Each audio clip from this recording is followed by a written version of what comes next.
Dinner time. I brought you cake too. I would have asked for your favorite, but I already knew which one you liked.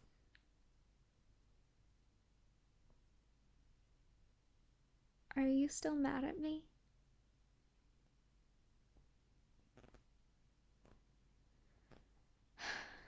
I can't stand it when you look at me that way. And I guess you can't help it. You don't understand how much I care for you yet. And that's okay. We have pretty much forever to get to know each other. Well, how else am I supposed to keep you safe? Everyone always leaves or disappears or... No, you're right. You're right. You're not the first girl I fell in love with. You're not the second or third, but I swear that you're the last, I promise. No, you are special to me. One in a million, no, one in an infinity. But I keep messing up, and you keep getting away, and you keep ending up at the bottom of it.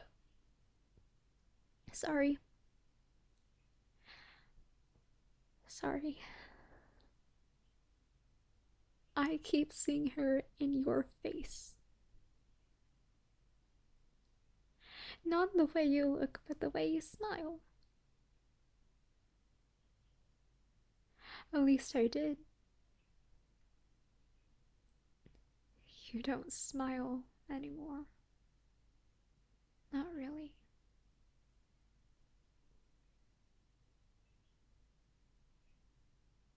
Her name was Rosaline, but she insisted that people call her Rose. She was the type of girl who didn't have good shoes for Sunday service. Just old white sneakers covered in dirt and watercolor paint. Every time she came home, her knees were scraped. And no matter how short she cut her hair, grass would always end up in it. Her dresses never lasted for more than a week, and she eventually stopped wearing earrings because she'd always lose them.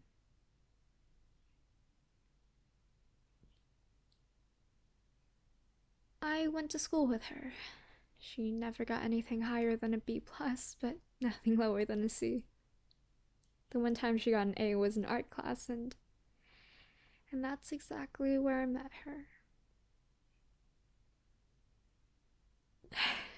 I was horrible at drawing and painting and color theory, all that stuff. But art was different from what I'd always known. Different from home, I mean, and she knew that I want to learn. So we started hanging out after school, sometimes at the library or the park. Any place I could get away from my parents, really.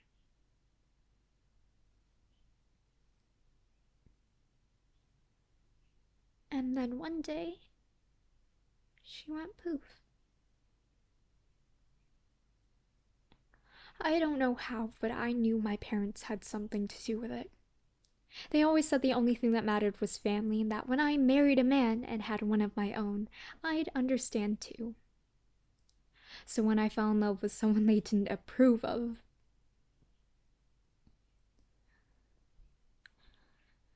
they're gone now. I can't say I'm not happy about it. At the same time, I miss them. Not as much as I miss her, of course, but you get the point.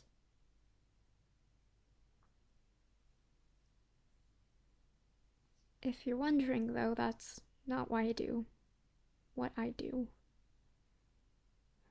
Not entirely.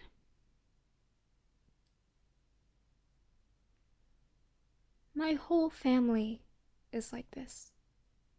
Not specifically locking up the people they love, but we're used to taking what's ours. Whether that be in money or blood. When our parents were arrested for murder and sent to death row, my sisters and I were chucked into the foster system. Somehow we managed to stick together. at least until my twin and I turned 18. Our little sister managed to get adopted by a loving family, and we were left behind. Twins are funny, you know? You're one half of a pair since birth, but you're not always equal. She was always smarter than me, less emotionally driven than me. She became rich and famous, and she still takes care of me. But from afar, and for good reason. And then I was alone. Again. Aside from art, I have nothing. The only thing I knew was how to kill, but that doesn't take much effort. And even though it doesn't take much effort, it makes you feel in control. Thank God. I wanted to be in control.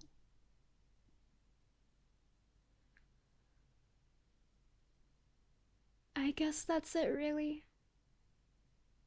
I always make the excuse that I'm trying to protect you and keep you safe and warm when really I'm just selfish.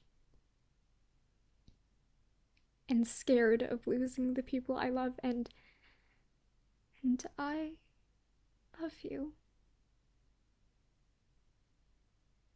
I love you. And I know that eventually I'll have to let you go.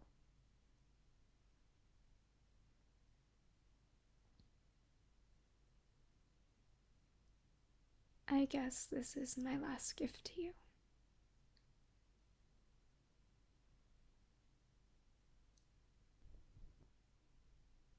Hello? 911.